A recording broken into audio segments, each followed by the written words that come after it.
Hello, here's the next job. I need to bore this central hole out to clear the clutch snout. So I've got it set up with this dial gauge. Now the surface is a little bit rough, but I'm kind of averaging out the readings. Just as it's stroking past the thing, that's more or less 0 there, and it's more or less 0 here,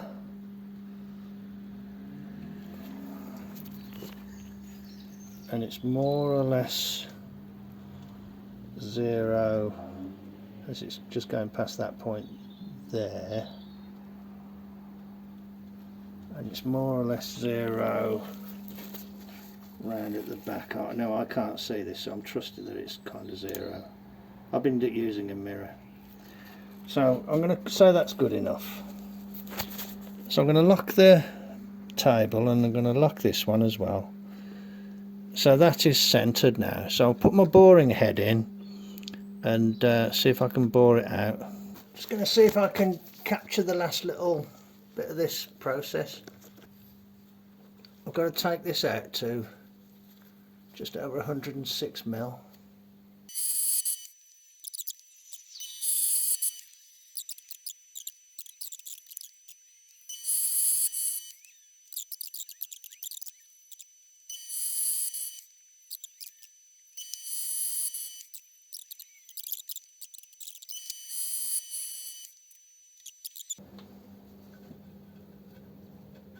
Look at that. There we are, perfect fit, look, perfect fit. Okay, good. That really is good actually. I'm pleased with that, because that is the location between the bell housing and the gearbox. This actually is a milling cutter, and I've just been cutting on that one flute there. That's the best quality cutter I've got. This setup is rather flexible, so you can't take heavy cuts, but I needed this because to get out here, I don't know what this boring bar used to cut a 5.5 inch, is it 5 inch? Yeah, 3/8 to 5.5 inch this will cut, but I don't have any of the original boring heads for it, so I've had to improvise. What I think I'll do is I'll wind out a bit and then bring it down just to put a chamfer on. I think I'll use that edge there, that tiny edge there, to put a chamfer on.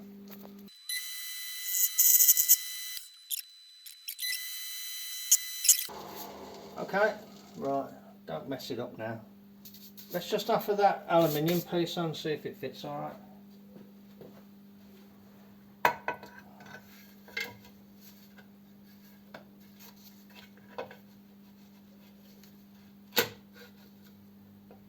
That's it.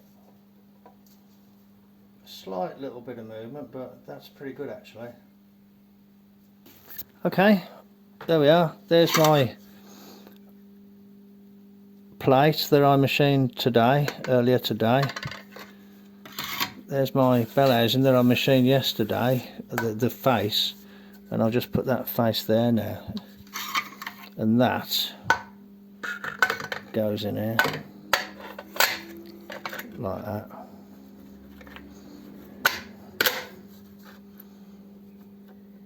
There's a tiny bit of movement. I think it's because this is quite thin. Not really anything I can do about that. So I need to locate and drill a hole here unless I move the bolt hole, and I need to locate a hole here unless I move the bolt hole. But I've ordered some Allen bolts, but that is a job for another day. Okay, thanks very much for watching then. I'll catch you on the next one. Bye. Hello. I fitted the front nose piece, the seal retainer, and the spacer plate, which forms the bearing retainer down there, to the casing, and I've then fitted the casing and the everything to the bell housing. Not fitted it, just placed it in place. I need to drill for retaining bolts, and the question is, do I do them on these centres, or do I drill new holes in the casing? So I need to make a decision on each one. I think these lower ones are okay. So what I might do is position for these and drill and counterbore on the other side. I'm just a little bit concerned that they might be getting in the way of the shaft, but I'll just have to cross that bridge when I come to it. So a bolt there, a bolt here, or maybe down or inboard a little bit. You can see also there where I need to drill holes in the bell housing to clear that area there. But that's looking alright, and it fits down nice and solid without rocking, so you know, it's kind of flat enough. As for accurately positioning these holes, yeah, I'm not sure. What I could do is just make up 4 little things that screw in that have a point on them, so it just stands off very slightly. Screw them so it just stands them off, you know, 10th thou or something, and then give it a bang, and it'll put 4 marks on there, won't it? I think that this screw hole here is too close to this wall for me to drill through, because if I then counterbore through, it'd break through this wall, which might not be the end of the world, but it just would not be desirable. Hello. Continuing with the next steps on the gearbox adaptation, I just sorted out 4 damaged head studs, because they're a 7/16 UNC thread. So there, and what I've done, I've just dyed all the threads. I've just run a dye down all the threads and put a tap through all the holes, so these all go in here nice and easily now. So what I'm going to do, I'm going to saw all these off and just machine them so they come to a point, and then I'll use these to spot the positions for the holes on the bell housing.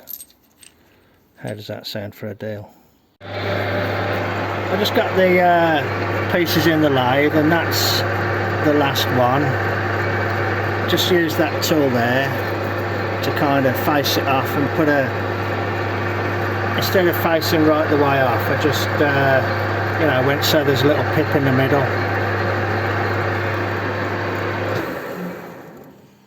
So that's the last one, and there's the other 3 in position.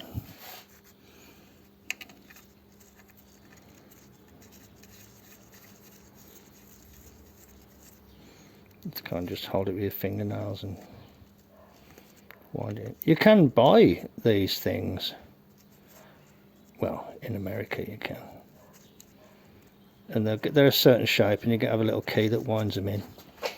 So there we go. So there's the little pieces in there, and you can see that the little pips just stick up a tiny bit. So I'll put that on now, square it up and give it a bash of the mallet. A few quid's worth of copper in there. Now this is rocking, so it isn't flat, but let's get it on this front too.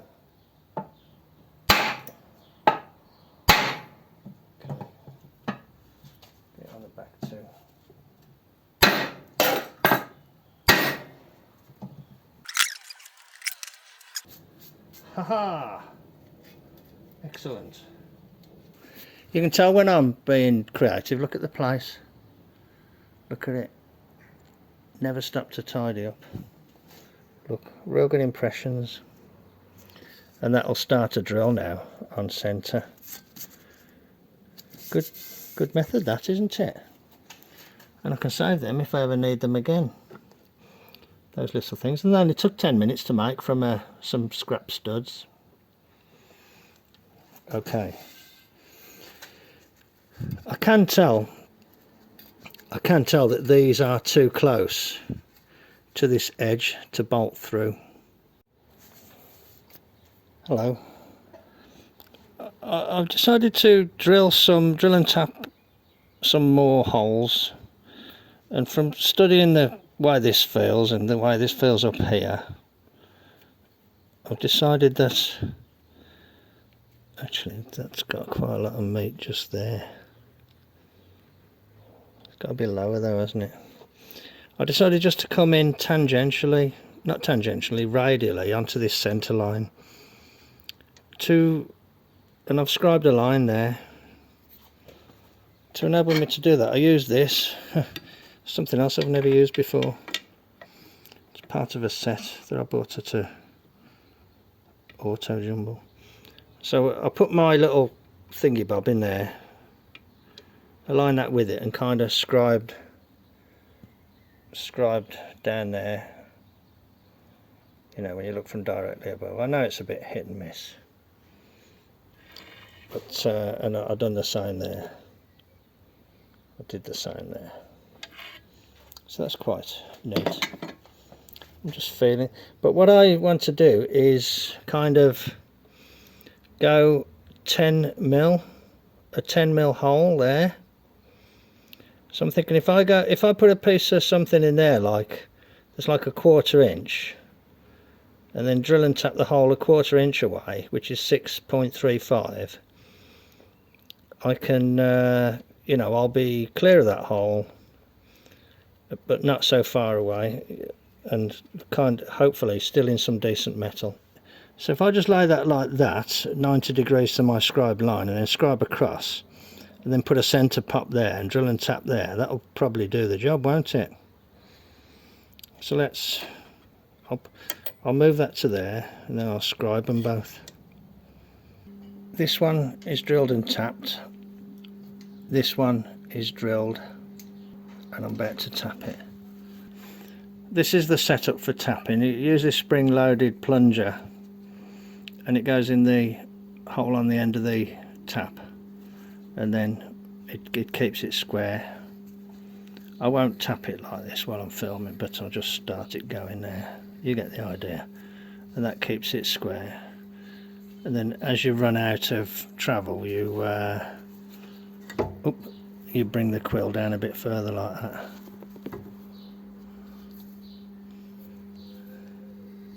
Okay, I'll use 2 hands because it's better for tapping, because it equalises the pressures. You know how to tap holes. I'll just carry on. Hello. I'm carrying on with this job, and last night before I packed up, I put these 2 little pinpoint things in here and put the plate on and made a mark there and there. So I've got 2 positions now to drill clearance holes there.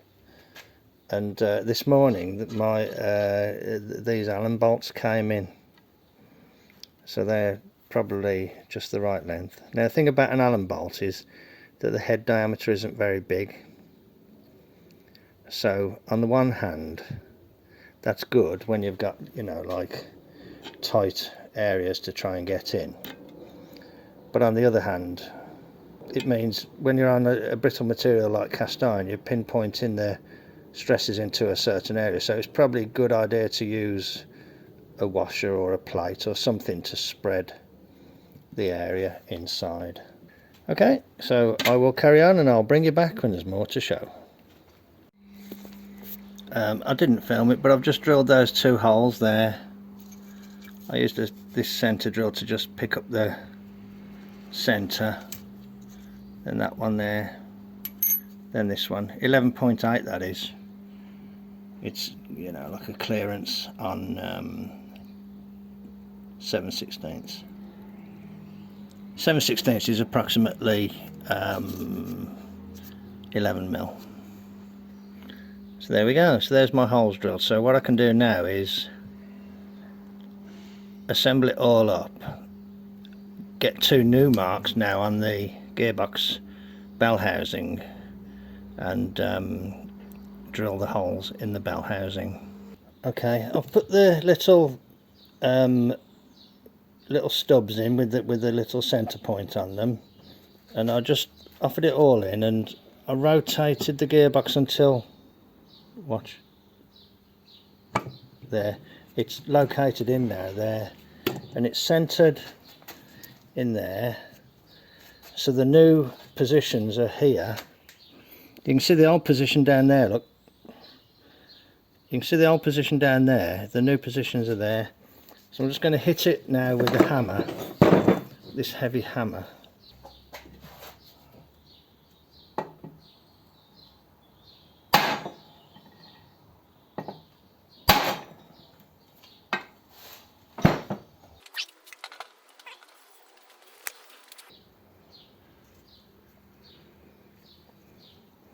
You know when they say like a gift that keeps on giving? These are really good, these are. So now I've got my 4 locations to drill the bell housing.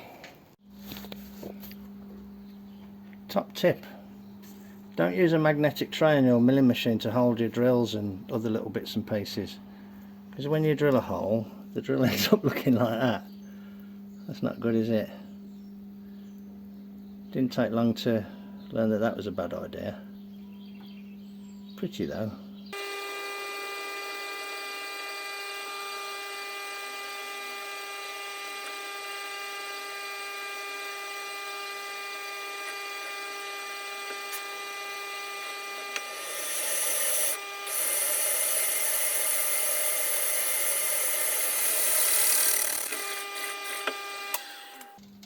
Okay, there's the 4 holes drilled on those centre marks. I've gone with a 10.4 drill because this counterbore tool has a 10.4 pilot there. So I'm going to turn this over, come in from the other side and put a counterbore against all of these holes, and then when I put the counterbore in, I will open the holes up to clear a 7/16 bolt. But because of this, I'm going with 10.4 first.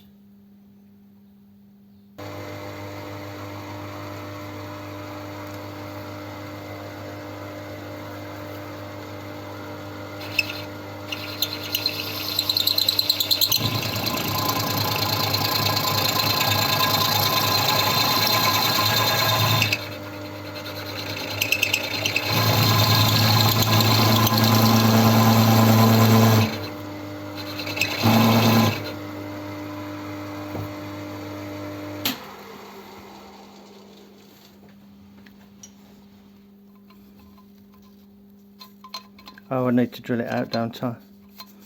Yeah, but I think that head will go on that counter bore. I think it will, just about. I'm really pleased with the positioning, to be honest. That's ideal, isn't it? Right next to the wall there, but without the wall being cut away. Yeah, I think that's going to work out really well. Oh, good. At least that's something positive then. That's great, isn't it?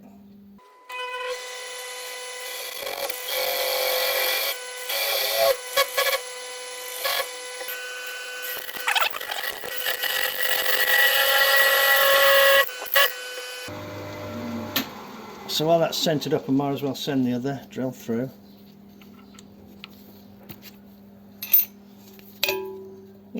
Straight in. Okay, so I need a clearance on 7/16.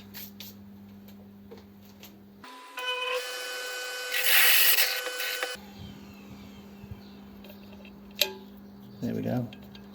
It's alright, isn't it? Nice. Good.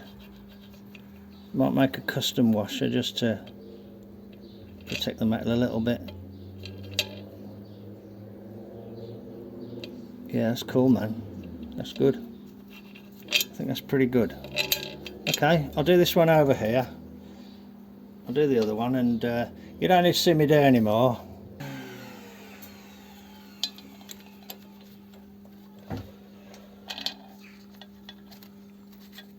There we go. So hopefully now, when I offer this bell housing up, it should bolt on. That'll be interesting, won't it? See if all that work has paid off.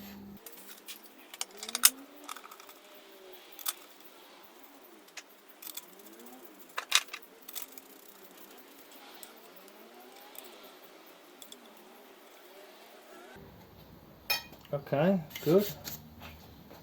You got a decent view. Moments of truth.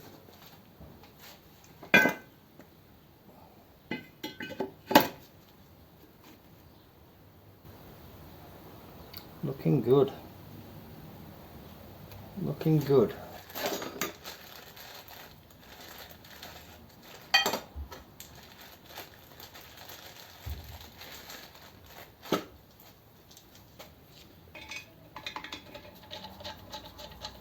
One, two,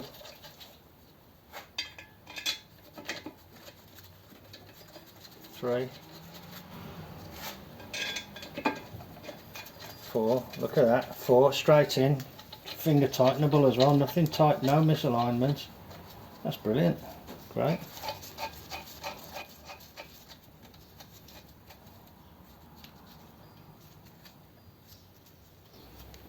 Okay, put my sleeve up. It doesn't bother me, but it doesn't look good on camera with it flopping about.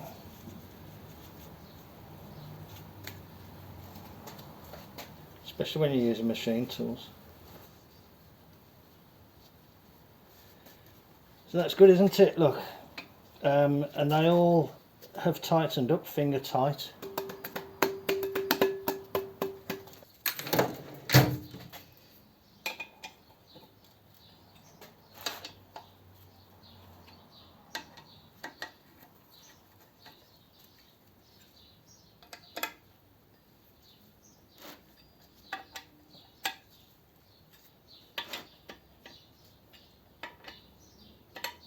How cool is that?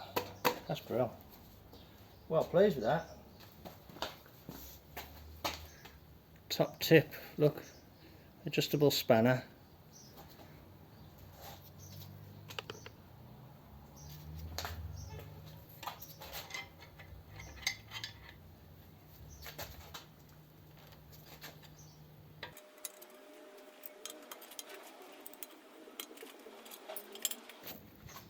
That's really good. I'm very pleased with that because they're all well positioned, but they're all well positioned from the point of view that they didn't go through a wall, and they're in a very strong part of the casting, which is, you know, in the corner there where all the fillets are.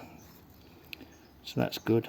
And the other thing is that the clutch release rod will go through and not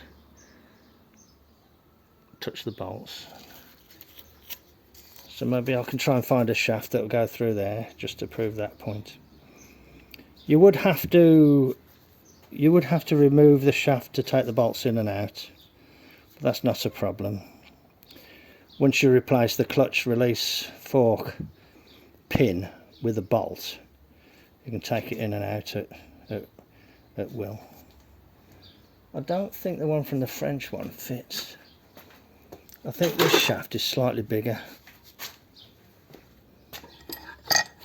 Oh, maybe slightly. Oh no, it looks like it does actually. Okay, so there you go. That goes through. That goes through. So that's good because you can see there that that shaft clears. So that would work in here, for instance. Righto, jolly good. Well, that concludes that part of the conversion. The next part of the conversion, which I haven't really prepared for, is to see how well this fits onto the clutch disc. And I have a feeling that even though I have skimmed this down as much as I dare, and I skimmed this intermediate plate down as much as I dare say that this won't go far enough into the clutch plate.